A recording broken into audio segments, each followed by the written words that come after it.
지난주에 제가 말씀드렸던 우리 종교 개혁하고 우리 좀 연관을 지으면서 이제 500년이 지났죠. 확실히 지난주에 말씀드렸던 게 솔라 피데 뭔지 기억나세요? 오직 믿음으로. 참 제가 존경스럽습니다, 우리 성도님들. 오직 믿음으로. 마르틴 루터가 그때 1517년에 이 95교조 반박문, 이게 95교조 한글로 된 거 제가 좀 읽어봤는데, 반박문을 그 성책교회에다 붙인 이유가 있습니다. 사실은 커다란, 그때 지난주에도 한번 말씀드렸는데, 그 캐톨릭 교회에 그 당시에 마틴 루터가 봤던 커다란 문제가 뭐였습니까? 구원을 돈으로 사고 팔 수 있다는 그 증이 뭔지 아세요? 면죄부라고 말씀드렸습니다. 예. 오늘도 그런 비슷한 배경으로 이제 이야기를 해보려고 합니다. 그래서 오늘은 두 번째 종교 개혁이 나름대로 깃발을 꽂았던 두 번째 깃발은 솔라 스크립투라. 한번 해보세요. 솔라 스크립투라. 스크립투라. 이게 영어가 아닙니다. 그래서 잘 못하시는 거예요. 이게 라틴 말입니다. 솔라 스크립투라. 솔라는 하나, 오직 이런 뜻입니다. 스크립투라는 scriptures, 그 성경을 이야기할 때 씁니다. 솔라 스크립투라. 그래서 오직 성경으로, 오직 성경을 통하여. 근데 사실상 말씀을 드리겠지만, 잠깐 그 역사적인 배경을 말씀드리기 전에 다음 페이지 주시겠어요? 저기 캐논 그러면 생각나는 거 말씀해 보세요. 캐논 카메라. 다음 페이지 한번 주시겠어요? 캐논 하면 생각나는 게 다 카메라. 캐논 카메라 가지고 계신 분 계십니까? 다 하나씩 있으실 거예요. 조그만 거. 저도 하나 있습니다. 사용도 안 하는데 그냥 갖고 있어요. 우리 아버지도 아마 가지고 계시고, 한국에. 그러니까 30년 된 카메라 버리지도 않습니다. 잘 만들었어요. 캐논.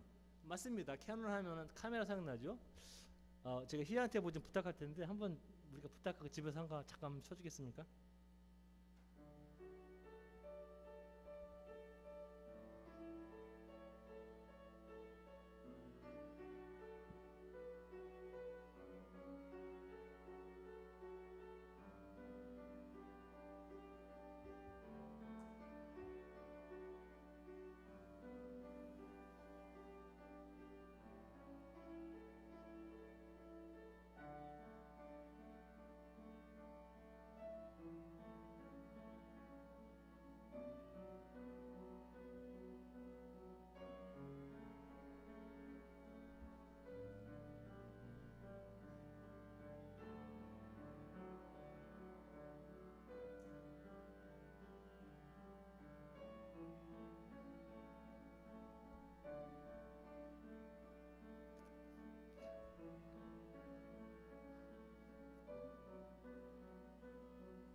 예, 고맙습니다. 조심하면 안 됩니다. 이런 거. 자장가죠. 이 노래가 많이 귀에 익숙하시죠?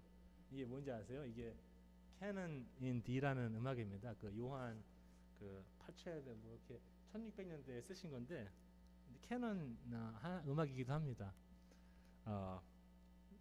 다음 페이지 한번 주세요. 다음 페이지는 이제 혹시 목사님이 스펠을 틀리게 한 거 아닌가?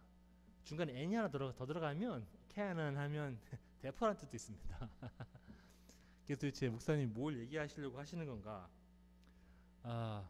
캐논이라는 뜻은 다음 장 주시겠어요? 그 원래 그리스 말에서 나온 겁니다. 여기 보시겠지만, 여기 보이시죠?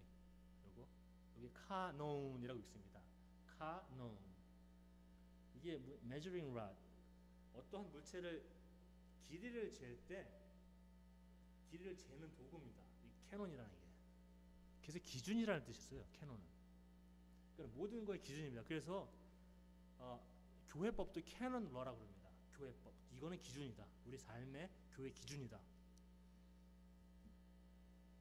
근데 한번 생각 한번 해보십시오. 이게 지금 자를 캐논이라고 합니다. 쉽게 얘기하면 측정하기 때문에. 한번 생각 한번 해보십시오. 자가 있는데 눈금이 다 틀려요. 그러면 제가 이걸 이제 물체를 드리고 이걸 한번 이게 얼마입니까 길이가? 그러면 자가 다 틀립니다. 그러면 이제 김병자 권사님께서 이건 3cm입니다. 장로님은 권사님 틀렸습니다. 이거는 8cm입니다. 근데 저 뒤에서 우리 또 오집사님이 이거는 8cm가 아닙니다. 이거는 5cm가 맞습니다. 물체는 안 바뀌는데 자의 눈금이 바뀌기 때문에 다 바뀝니다. 그러면 자의 눈금이 바뀌면 한번 생각 해보십시오. 집을 지을 수 있겠습니까? 집 못 지습니다. 건물도 못 짓고요. 뭐 아무것도 계산도 못 합니다. 그러니까 다 뒤죽박죽이 될 거예요. 이 기준이 없다면. 이 성경을 캐논이라고 부릅니다. 어떠한 것을 측정하는 기준입니다. 이 성경이라는 것은. 그래서 우리 좀 이따 읽겠지만 그 디모데후서 3장 16절에서 정확하게 바울이 보고 있습니다. 나름대로는 성경에 대해서 성경은 이런 역할들을 한다고 제가 좀 이따 잠시 시간을 내서 한번 나눠보도록 하겠습니다. 그래서 이 정경 마르틴 루터로 잠깐 돌아가 보도록 하겠습니다. 다음 페이지 주세요. 마르틴 루터는 지난주에 말씀드렸다시피 오직 믿음, 오직 성경, 다음 주에는 오직 은혜, 그리고 그 다음 주들은 이제 오직 그리스도, 아니면 오직 하나님께 영광, 이런 주제로 저희가 11월 달 한번 해보려고 합니다. 근데 마틴 루터가 이 오직 성경을 주장한 이유는 도대체 무엇인가? 이렇게 오직 믿음 말 됩니다. 왜냐하면 구원을 사고 팔기 때문에 이거는 말이 안 된다. 간단히 얘기하면 마틴 루터가 계속 그런 고난을 하기 때문에 그 성 어거스틴 그 수도원에서도 거기 있는 주교가 성지순례를 한번 갔다고 권유합니다. 성지순례를 한번 갔다 와라. 근데 성지순례가 어디 예루살렘 가는 게 아니라 로마로 갔다 오라는 거예요. 로마 교황청이 있는 곳에 로마로 갔다 와라. 근데 로마로 갔다 와서 이 사람이 너무 실망을 많이 하는 거예요. 거기서는 진짜 제가 이 단에서 말할 수조차 없는 일이 벌어집니다. 교황청에서. 정말로 이거는 어떤 종교를 떠나서 사람으로서 이룰 수가 있는가라는 어떤 그냥 처참한 상황들이 많이 벌어지고 그쪽에서. 그리고 그 사람이 이 구원 어떻게 받는가라고 그 계단 막 몇백 개를 무릎으로 올라가다. 저는 다 올라가는 무릎이 다 상처가 범벅입니다. 다 올라가서도 보니까 마르틴 루터의 마음에 평안이 없는 거예요. 구원을 이렇게 받는 건가? 내가 뭘 해서 받는 건가? 그렇지 않다고 이야기합니다. 그래서 믿음은 하나님께 대한 믿음으로 우리가 구원은 받는데 그거는 어디에 있는 건가? 나름대로 마틴 루터는 성경이 이야기하고 있는 것은 무엇인가라고 돌아갑니다. 그래서 성경으로 돌아가서 도대체 성경은 어떻게 이야기하고 있는가 이것에 대해서. 그러면서 지난주에 우리가 잠깐 나눴던 로마서 맞습니다. 그리고 구약도 마찬가지고 의인은 믿음으로 산다. 내가 뭘 잘해서 하나님께 뭘 갖고 와서 뭐 지난주에도 말씀드렸다시피 하나님을 자동 판매기 같은 수준으로 생각하고 내가 기도에 동전을 넣고 뭐 교회에 출석하는 동전을 넣고 어디 무슨 단체에 무슨 봉사에서 동전을 넣고 자꾸 뭐를 하나님한테 얻으려고 하는 이러한 우리가 그런 사고를 좀 많이 하게 됐습니다. 사실상 하나님께서는 안 갖고 계신 게 없고 세상의 모든 걸 소유하고 계신 분인데 우리가 하나님한테 가서 뭐 자꾸 드려서 자꾸 하나님을 좀 이렇게 임프레스 하려고 내가 뭘 갖고 왔습니다. 하나님 내가 뭘 오늘 드립니다. 나는 이런 사람입니다. 자꾸 이렇게 되는 거예요. 그러다 보니까 마틴 루터가 특히 면죄부 때문에 그렇습니다. 면죄부. 그래서 성경에 도대체 어디에 이런 말이 써 있습니까? 그래서 95개조 반박문이 한번 토론 한번 해봅시다. 우리 캐톨릭에서 이거는 안 맞는 것 같으니까 우리 한번 토론 한번 해봅시다라고 사람을 이제 부르기 위해서 사실 95개조 반박문을 붙인 겁니다. 95개조 반박문은 독일어로 쓴 게 아니라 라틴 말로 쓰여져 있어요. 보통 사람들 못 읽습니다. 그러니까 배운 사람만 읽을 수 있어요, 그것도. 그러니까는 배운 사람한테 쓴 거예요. 신학자들이나 교구 이제 목사님들이나 와서 한번 토론 한번 해봅시다. 그 작은 마을에 와서. 그런데 제가 오늘 말씀드리는 거는 조금 이 성경은 지금 제가 지금 보시다시피 여러분 읽는 성경도 마찬가지입니다. 이게 성경입니다. 그죠? 쓰여졌죠. 그런데 카톨릭에서는 이 성경이 있습니다. 혹시 제가 좀 말씀드리기가 조금 조심스러운데 외경이란 말 혹시 들어보셨어요? 외경? 정경은 이겁니다. 우리한테 정경. 외경이란 말 들어보신 분 계세요? 외경? 혹시 들어보셨을 거예요. 이제 공부하신 분들은 이제 어디 바이블 스터디나 가신 분들은 외경을 그 영어로는 apocrypha 아니면 canonical 이렇게 갖고서는 조금 정경은 아니지만 정경 비슷한 수준에 있는 성경 말씀들이 있습니다. 그래서 카톨릭 성경 혹시 안 가지고 계신 분들이 대부분이 되는데 카톨릭 성경을 보시면 카톨릭 성경에는 우리 성경에 없는 게 있습니다. 마카비 성경도 있고 뭐 여러 가지 뭐 시락 성경도 있고 여러 가지가 있어요. 그래서 이건 왜 이렇게 우리가 틀린 건가? 근데 사실상 우리 개신교도 외경이 있었어요, 이 안에. 근데 19세기 말에 뺐어요. 왜냐면 인쇄비가 너무 많이 들어가니까 외경을 뺐습니다. 저희 성경에서. 이게 지금 정경만 있는 거예요. 계속 한 100년 이상 동안. 근데 그 전까지는 같이 있었어요. 근데 말씀드리는 이유는 이렇습니다. 카톨릭은 이 구전과 이 쓰여진 전통, 이 하나님의 말씀, 쓰여진 전통, 우리 개신교는 쓰여진 전통만 믿습니다. 이것만. 이것이 정경이다. 이것이 하나님의 말씀이다라고 믿습니다. 카톨릭은 이것도 우리는 100% 믿는다. 근데 이것도 있다고 얘기한 게 구전입니다. 오럴 트레디션인데 말로 전해오는 겁니다. 말로 전해오는 구전도. 이게 좀 제가 좀 설명을 돕자면 이렇습니다. 저는 이제 아시겠지만 저는 그 성이 이씨입니다. 이씨. 가장 흔하죠. 이씨, 김씨, 박씨 제일 흔하지 않습니까? 한국에서도 뭐 서울에서 돌 던지면 그 셋 중에 하나가 맞는다고 만나 예전에도. 근데 제 이씨는 본인이 조금 틀립니다. 저는 농서 이씨입니다. 농서 많이 안 들어보셨죠? 한국에도 몇 명 안 산답니다. 이 이씨는. 저희 어머니는 이제 전주 이씨라 엄청 그 가문이 크잖아요. 아시겠지만 제가 속해 있는 그 가문은 한국에도 몇 명 안 산답니다. 그러니까 뭐 족보 이런 게 없어요. 이게 우리 할아버지께서 돌아가시기 전에 족보를 만드시려고 엄청 노력하시고 돌아가셨어요. 그래서 족보를 만들고 가셨어요. 근데 그 족보를 보면은 누가 누구를 낳고 누가 누구를 낳고 거의 그런 거잖아요. 마태복음도 보면은 1장 보면 누가 누구를 낳고 누가 누구를 낳고 누가 삼형제를 낳고 결혼을 하고 막 이런 거예요. 그거 보면 알 수 있어요. 이제 계속 올라가면 나의 조상이 누구구나 이런 식으로 알 수 있습니다. 근데 그에 반면에 너무나 많은 것을 기록하지 못하고 있어요. 족보는. 간단하면 이렇습니다. 제가 오늘 가족사 얘기를 조금 하는데 저희 할머니는 제가 100일 때 돌아가셨어요. 그러니까 저는 기억을 못해요. 그러니까는 근데 저희 아버지께서 항상 말씀하십니다. 가끔 이제 예전에도 한국에 있을 때 너의 할머니는 이런 분이셨다. 너의 할머니는 감리교시였고 엄청나게 하나님을 사랑했고 기도를 많이 하시고 교회를 사랑하시고 뭐 목사님한테 극진하게 대답하시고 뭐 닭이 알 낳으면 첫 번째 알 모아다가 첫째 알 항상 첫 번째 알 모아다가 낳으면 목사님 집에 이제 갖다 드리고 그러잖아요. 한국에서는 성미 같은 것도 드리고 뭐 이런 식으로 그러면서 말씀하십니다. 그러면 그게 쓰여지지 않았다고 제가 의심합니까? 의심 안 합니다. 저는 그게 진실이라고 저는 믿습니다. 저희 아버지께서 전해주신 거. 성경도 비슷합니다. 사도 때부터 전해오는 말들이 있어요. 쓰여지진 않았지만 전해오는 말들이 있어요. 그거를 구전이라고 얘기합니다. 구전. 그래서 카톨릭에는 우리가 모르는 구전들이 많아요. 우리가 처음 들으면 이상합니다. 이건 또 뭐야? 이거는 교회에서 한 번도 못 들어본 얘기들인데? 한 번도 못 들어본 얘기들 이렇게 얘기합니다. 근데 구전도 굉장히 신빙성이 많이 있는 구전들이 많이 있어요. 근데 문제가 됐던 구전들이 하나가 이런 면죄부라는 것 때문에 마틴 루터는 뭐 구전을 부정하는 게 아니라 이거는 말이 안 된다. 정말로 신학적으로도 성경적으로도 이거는 정말로 하나님의 뜻과 부합되지 않는다. 그래서 우리 가족사를 보더라도 그렇고 우리 전체 교회사를 보더라도 이야기들이 많잖아요. 여러분들 가족들에도 그죠? 할머니 이랬고 증조 할머니 이랬고 너의 큰 삼촌은 이랬고 이런 식으로 계속 전달해집니다. 저도 마찬가지일 거예요. 저도 애기들한테 크면서 얘기해 줍니다. 너네 할머니 할아버지는 이런 분이었고 너의 증조 할머니는 이런 분이셨다.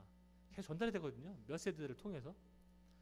이 기독교도 그런 전통이 많아요. 그런데 마틴 루터가 어려워했던 거는 성경에 맞지 않는 구전들이 많습니다. 그래서 마틴 루터는 거기에 이제 항거하는 거예요. 그래서 그 중에 하나 굉장히 중요한 역할을 하나 했던 게 이 라틴 성경 번역입니다.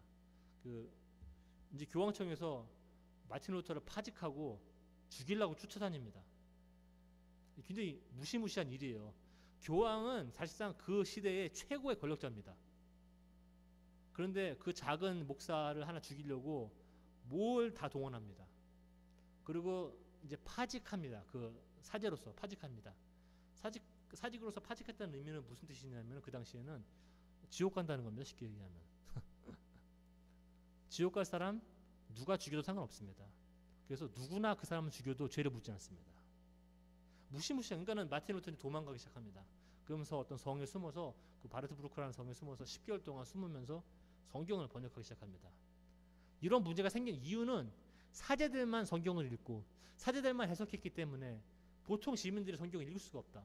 그래서 10개월 동안 이 성경을 라틴 성경을 독일 성경으로 번역합니다. 이게 이제 한국말로는 불가타라고 그러더라고요. 불같은 게 아니라 이 성경이 vulgate라고 라틴말 성경입니다. 4세기에 제롬이라는 사람이 이제 성경을 번역했는데 너무 이 성경에 너무 좀 성경을 fair하게 번역하지 않았다. 너무 캐톨릭의 문화가 많이 들어갔다 이게. 그래서 성경을 다시 독일어로 번역해서 사제만이 읽고 해석하는, 쉽게 얘기하면 이 성경을 목사님들한테 뺏어서 여러분한테 준 겁니다. 여러분들이 읽으십시오. 굉장한 혁명입니다. 그 당시 또는 아무도 사실상 독일말 읽으신 사람도 많이 없었지만 라틴 말은 뭐 말도 할 것도 없고 읽을 수도 없었습니다. 그러니까 최소한 성도들이 성경을 읽고 해석할 수 있는 힘을 주자. 종교혁명이 그래서 굉장히 영향력이 큽니다. 그 다음 페이지 주시겠어요? 영어로 된 성경이 몇 개나 될 것 같습니까, 여러분들? 그 전에 한국말로 된 성경이 몇 개인 것 같아요? 한국말로 된 거. 저도 어릴 때부터 하나만 읽어갖고 모르겠는데 요즘은 이제 준비하느라고 읽어보면 한 3개, 4개 있습니다. 우리도 지금 쉬운 성경이라는 걸 제가 읽고 있거든요. 여기에 쉬운 성경이라는 걸 읽고 있고, 그럼 뭐 현대어, 뭐 개역 성경 그래갖고 한 서너 개 제가 알고 있습니다. 더 될 수도 있어요. 한국에 계신 분들은 모르겠어요. 근데 영어로 된 성경은 제가 보면은 이것도 다 적어놓은 게 아닙니다. 한번 보세요. Amplified, Authorized Standard, Common English. 이거는 Complete Jewish Bible. 그 다음에 이거는 Christian Standard. 이거는 ESV, English Standard. Good News Bible, Good News Translation, God's Word. 이거는 Holman Christian Study Bible, Jewish Bible. 킹 제임스 아시죠? 1603년도에 한 거. 이거는 뉴 킹 제임스, A는 Apocrypha, 외경에 들어온 겁니다.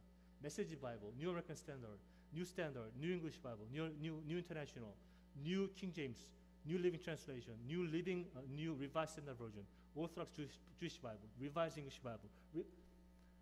왜 이렇게 많은 겁니까 도대체? 성경은 하나인데 왜 이렇게 많은 거예요 이게? 말도 못해요. 저도 성경 설교 준비할 때 문장 다르게 봅니다. 왜 이렇게 번역을 해놨을까? 어느 때 너무 틀려요. 왜 이렇게 많은 겁니다. 어느 때는 사해본은 사실상 사해에서 발견된 1940년대에 발견된 성경인데 우리가 갖고 있는 구약 성경은 사실상 1200년대로 들어갑니다. 제일 오래된 거예요. 그 전에는 구약 성경이 다 번역본이에요. 근데 1940년대 발견된 성경은 이 구약 원본은 2세기, BC 2세기까지 올라갑니다. 그러니까 학자들이 다 놀랐어요. 이건 거짓말이다. 이렇게 한 번에 고고학적으로 뛰어넘을 수가 없다. 근데 결론적으로 내린 건 이건 진본이다. 그래서 갑자기 그냥 한 1000년을 넘어선 진본이 나왔습니다. 1940년대 말에. 제가 한 질문을 드릴게요. 예수님이 알았던 성경은 무엇이었습니까? 예수님이 하나님의 말씀을 이렇고 성경을 이렇다. 그때 신약 성경 있었습니까? 예수님 시절 때? 예수님 시절 때는 신약 성경 없었습니다. 신약 성경은 나중에 2세기 때 바울이 썼던 편지들을 모아서 아니면 복음서들을 모아서 이제 이거는 신약이다 라고 만들어놨습니다. 2세기 때. 그러니까 예수님은 신약을 알았을까요? 몰랐을까요? 당연히 모르셨겠지. 바울은 어땠습니까? 바울이 알았던 성경은 뭡니까 그러면? 디모데후서 3장 16절에도 말씀하십니다. 모든 성경 말씀은 하나님께서 감동을 주셨는데 그 모든 성경 말씀이 뭡니까 그러면? 쓰여진 전통만 본다면 구약을 얘기하는 거겠죠. 그때 신약이 없으니까. 신약이 뭐 있었는데 이건 아니다가 신약이 없었으니까 사실상 예수님과 바울이 알았던 오직 성경은 구약뿐이 없습니다. 신약은 없어요. 신약은 어떤 언어로 기록되어 있습니까? 아시는 분? 답 있는데. 헬라어입니다. 헬라어. 예수님은 어떤 언어를 사용했습니까? 아람 언어입니다. 아람. 신약은 그리스말로 적혀 있는데 예수님은 아람어로 얘기했습니다. 그럼 누군가는 번역을 또 했다는 거거든요. 예수님은 그리스말을 못하니까. 그러니까 예수님이 그리스말 아람어를 막 해놓으면 누군가 아람어를 그리스말로 번역해 놓은 겁니다. 그러니까 사실상 신약 우리가 갖고 있는 원본도 원본이 아닙니다. 번역본입니다. 그게. 그 다음 거 주시겠어요?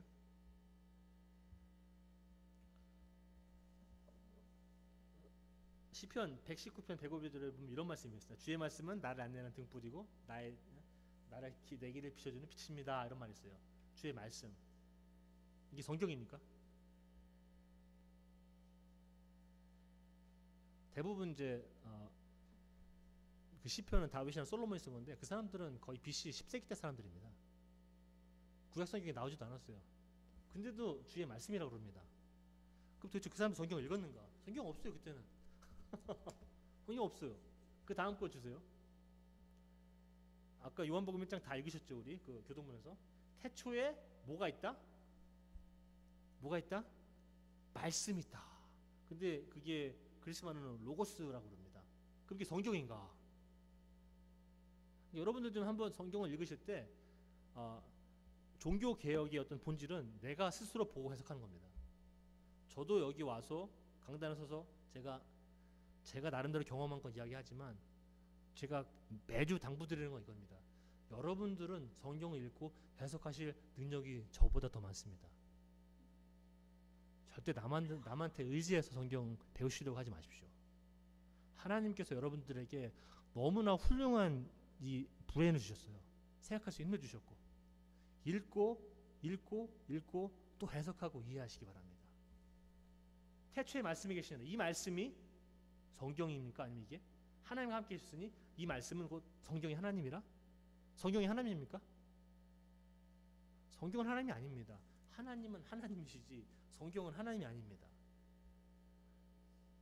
오늘도 좀 제가 좀 여러분들이 좀 이거 좀 이상하다 이거라는 생각을 하실지 모르겠어요. 오늘 이울 목사 좀 이상하다. 여러분 이제 제가 여기서 아가페 교인들 이제 이렇게 생각하는 우리 기독교인들 되셔야 합니다. 어디 라디오 틀어놓고 설교 드시고 저게 맞아. TV 틀어놓으시고 CTS 저게 맞아. 그러시면 안 됩니다. 여러분들이 스스로 생각하셔서 판단해야 합니다. 목사님도 틀릴 수 있습니다. 우리도 사람이니까. 배우긴 배웠지만 신학적으로 우리가 트레인도 받고 교육도 받았지만 우리도 다 알 수가 없습니다. 교수들도 틀립니다. 그런데 그런 분들 뭐 CT에서 강의하신다고 저도 들어보면 저건 좀 이상하다. 그분도 아는 만큼만 얘기하는 거예요. 그 이상은 몰라요. 여러분들도 절대 뭐 목사님 앞에서 뭐 교수 앞에서 주눅 들 필요 하나도 없습니다. 똑같은 기독교인입니다. 하나님 앞에서. 똑같이 여러분들 똑같은 등급에서 이야기 나누시면 됩니다. 저도 마찬가지예요. 저도 여러분들랑 이야기 나누면 저도 놀라는 거 많습니다. 여러분들의 하나님과 관계가 이렇게 깊구나. 제가 모르는 부분도 여러분들한테 엄청나게 많이 가르쳐 주십니다. 저는 읽고 한 3시간에 동안에 읽고 이해할 수 있는 거 여러분들 아마 1시간에 이해할 수 있을 거예요. 여러분 똑똑하신 분들이 많기 때문에. 그 전에도 한번 돌아가시겠어요? 그 전에 말씀이 여기서 주의 말씀은 나를 안내하는 등불이고 나를 비춰주는 내 길을 비춰주는 빛입니다. 라고 말씀드렸죠. 그 다음 거로 보내주세요. 그 성경의 역할을 제가 오늘은 이제 마지막인데 여기 이제 성경의 역할은 제가 오늘 설교하고자 하는 말씀을 전하고자 하는 사실상 이유는 종교개혁에서 시작했지만 종교개혁이 저는 100% 맞다고 생각하지 않습니다. 특히 오직 성경으로 돌아가자 맞습니다. 이거 100% 맞습니다. 근데 그것만 다는 아닙니다. 항상. 그래서 성경의 역할을 보게 되면 성경이 인포메이션 정보를 주는 거냐 아니면 나의 삶을 변화시키기 위해서 성경이 쓰여진 건가 한번 생각해 보시기 바랍니다. 어떤 사람들은 이쪽에 많이 치우칩니다. 그래서 인폼 알려주다 성경 보고 역사적으로 이건 맞지 않는데 이 당시에는 이런 사람이 없었어. 그리고 예전에도 고린도서도 읽다 보면은 에베소 읽다 보면은 거기 그때 도시의 에베소의 인물들이 나옵니다. 그 인물들이 나오면은 고고학자들이 막 찾아요. 그럼 없어. 그럼 이거 바울 거짓말하는 거 아니냐 막 그래요. 왜냐면 고고학은 너무 중요한 학문이지만 뭐를 발굴해서 찾지 못하면 얘기를 못해요. 항상 뭔가 눈에 보여야지 얘기합니다. 고고학은. 근데 바울이 얘기해놓고 나중에 고고학자에서 이거는 안 맞는 것 같아. 니들 이거 꾸며낸 거다 바울이. 근데 나중에 어떤 문헌을 찾았어요. 근데 그런 사람이 나왔어. 그럼 고고학은 얘기해요. 미안하다. 우리 그때 몰라서 그랬다. 모르는 게 너무 많아요. 고고학들은. 문화적으로는 또 마찬가지입니다. 여리고 아시죠? 여리고성. 저도 여리고 가봤지만 여리고 무너졌잖아요. 그 이제 돌고서는. 근데 아직까지도 역사적으로 고고학적으로 무너진 여리고를 못 찾습니다. 지금도.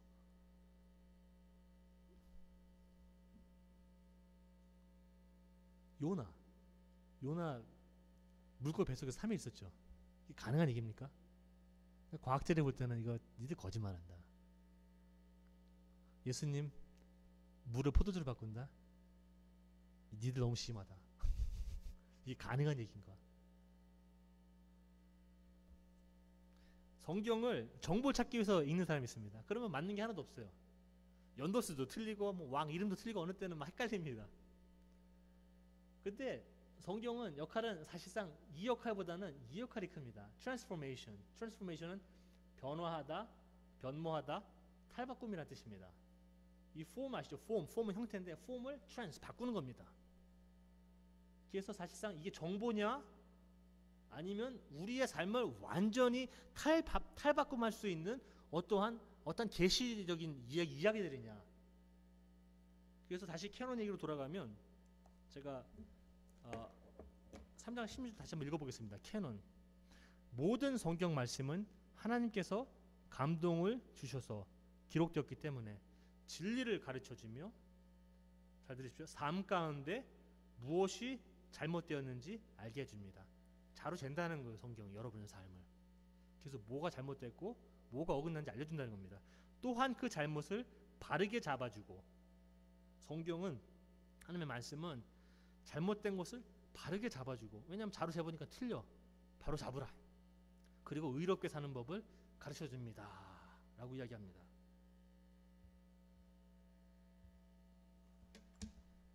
그래서 그 다음 장 주시겠어요? 제가 질문을 한번 던져보겠습니다. 누가 성경을 읽는가? 여러분 성경을 읽으시죠? 다. 저도 읽습니다. 우리가 성경을 읽는가? 두 번째 질문은 우리가 성경을 읽는 것보다는 사실 성경이 우리의 삶을 읽어야 하는 거 아닌가? 성경이 자라면 그 자를 우리의 삶에 대서, 이게 나의 이우일의 삶이라면 자를 갖다 대서 이우일의 삶은 맞질 않는구나. 여긴 좀 맞는구나. 우리가 성경을 읽는다기보다는 사실상 성경이 여러분들의 삶과 행동과 생각을 읽어야 합니다. 그 다음 장 주시겠어요? 그러면 그래서 성경이 우리의 삶을 읽어내는 것이 맞다면 하는 조건 하에서 우리가 성경을 읽고 이해하고 해석하는 것이 필요합니다. 계속 하십시오. 하지 말라는 게 아닙니다. 그렇게 하는 이유는 성경이 우리의 말과 생각, 행동들을 자로 재듯이 측정함으로써 우리의 인격이 주님을 닮아갈 수 있도록 하기 위함이 아닌가 하고 제가 오늘 감히 말씀 한번 드려봅니다. 그리고 이번 주에는 좀 힘드시겠지만 성경 많이 읽으시는 분들은 힘드실 거예요. 성경 좀 조금만 읽으시고 성경이 여러분들의 삶을 좀 더 읽을 수 있도록 이번 주에는 좀 초점을 좀 맞추실 수 있도록 좀 부탁을 드립니다. 성경 계속 읽으십시오. 근데 많이 읽으시는 분들은 조금 그 감안하셔서 여러분들이 성경 읽는다기보다는 하나님께서 허락해 주신 우리의 하나님의 말씀, 성경이 우리의 삶을 읽을 수 있도록, 그래서 내 삶이 하나님의 말씀과 맞는가 맞지 않는가 좀 자로 재보시고, 내가 오늘 이런 말을 했는데 이게 맞는 건가, 하나님의 그런 말씀에 비추어 보면 오늘 이런 생각을 내가 했는데 내가 오늘은 이 사람한테 이렇게 대했는데 이게 예수님의 모습인가 라는 걸 한번 여러분들 이번 주에 의도적으로 한번 생각해 보세요. 성경 말씀 읽으라고 하실 때 읽지 마시고 여러분들 성경 지금 많이 알아요. 지금 너무 많이 아시면 제가 압니다. 너무 많이 알아요. 지금 교회 다니시는 분들 조금 다니시는 분도 계시겠지만 뭐 20년, 20년, 30년, 40년, 50년 저보다 훨씬 더 많이 아십니다, 여러분들. 절대 주눅 들지 마시고 하나님의 말씀이 여러분들의 삶에 들어오셔서 여러분들의 삶을 읽어낼 수 있는 오늘 이번 주가 되기를 제가 간절히 여러분께 권고드리고 부탁을 드립니다. 그래서 제가 그 다음 여러분은 성경과 개인적으로 만나야 한다는 걸 제가 말씀드립니다. 그래서 만나는 방법이 그겁니다. 성경이 여러분들 삶을 읽어내게 하셔야 합니다. 그래서 나름대로는 그 과정이 다음 페이지가 이제 마지막인데 제가 이렇게 한번 만들어봤어요. 그래서 만들어본 이유는 간단합니다. 제가 나를 집어넣은 이유는 나는 뭐 내 종교에 내가 주인이다, 우리 인생에서 주인이다 이런 뜻이 아니라 성경과 나 개인적으로 계속 만남을 가져야 한다는 의미에서 제가 그랬습니다. 성경을 읽고 나를 재고 내가 성경을 만나보고 성경이 나를 재고 내가 성경을 만나보고 계속 이 작업이 거쳐야 한다는 겁니다. 매일매일. 그러면 그것이 여러분들에게 나름대로는 회개가 될 것이고 감사가 될 것이고 희망도 될 것입니다. 그래서 우리는 종교 개혁으로 시작을 했지만 종교 개혁에 그치지 않고 나름대로 제가 생각하고 있는 모습들입니다. 여러분들 아가페 교회에 대한 아가페 교인들에 대한 여러분들에 대한 성도님들에 대한 저의 작은 희망이기도 합니다. 저는 여러분들이 막 바쁘게 하나님에서 뛰어다니고 막 이리 뛰어다니고 저리 뛰어다니고 이러는 거 저는 별로 원치 않습니다. 여러분들 하나님과 깊은 관계를 갖고 성경이 여러분들의 삶을 읽어낼 때 여러분들의 삶이 변화되는 거 저는 그걸 원합니다. 여러분들도 아마 종쪽으로 가면 그걸 원하실 겁니다. 어떤 분들은 너무 많이 뛰어다니다 다 지쳐요. 몸이 다 번아웃 된다 그러죠. 지칩니다. 목사님들도 목회생 오래 하시면 다 지치십니다. 그냥 성도님들도 지치십니다. 무슨 위원회 계속하면 지치십니다. 여러분들 이 작업을 거치면 계속 갱신되고 회복되어지고 화해되어지고 나름대로 성경을 보는 눈도 아마 굉장히 바뀌실 겁니다. 내가 뭘 성경을 통제해서 읽는 게 아니구나. 성경이 나한테 다가오는 거구나. 나의 삶에 들어오는 거구나. 그럴 때 하나님과의 만남, 성경과의 만남, 그것이 나름대로 또한 좀 종교개혁 선상에서 본다면, 연장선상에서 본다면 우리 만인 제사장설, 여러분들이 모두 제사장이다라는 겁니다. 여러분들 성경 읽고 해석하고 계속 개인적으로 성경과 씨름하시고 토론하시고 질문하시길 바랍니다. 절대 잘못된 질문 하나도 없습니다. 어떤 분들은 교회 30년 다니신 분, 40년 다니신 분들은 교회에서 절대 질문 안 하십니다. 내가 이 질문하면은 교인들이 어떻게 생각하려나? 내가 경력이 얼마인데 여기서 내가 하나님을 안 게 30년인데 이런 질문 해도 되는가? 잘못된 질문 하나도 없습니다. 그리고 성숙하지 않은 질문도 없습니다. 그냥 질문하시면 됩니다. 우리 막내 아들은 맨날 저한테 Daddy, I have a question. 하루에 한 100번을 해요. 보기 질문이 많은지 몰라. 아시죠? 그 나이 때. 맨날 I have a question. 별것도 아니야. 그냥 다 물어봐. 그냥 I have a question, I have a question. 아침에 돌경이가 왜 옷 그렇게 입고 왔어요, 목사님? 질문하세요. 질문하시면 저희가 그런 질문의 공간이 만들어지면 굉장히 건강한 교회가 됩니다. 여러분들 질문, 어떤 질문도 다 받아낼 수 있는 여러분들이 되시고 어떤 질문도 다 받아낼 수 있고 색안경 끼지 않고 받아낼 수 있는 아가페 교회, 사랑이 넘치는 교회, 하나님의 말씀이 기초석이 된 교회. 그럴 때 우리가 세우는 그 위에 짓는 건물들은 엄청나게 견고할 것입니다. 비가 와도 태풍이 와도 흔들리지가 않습니다. 내가 잘해서가 아니라 우리가 하나님의 말씀 위에 섰기 때문에.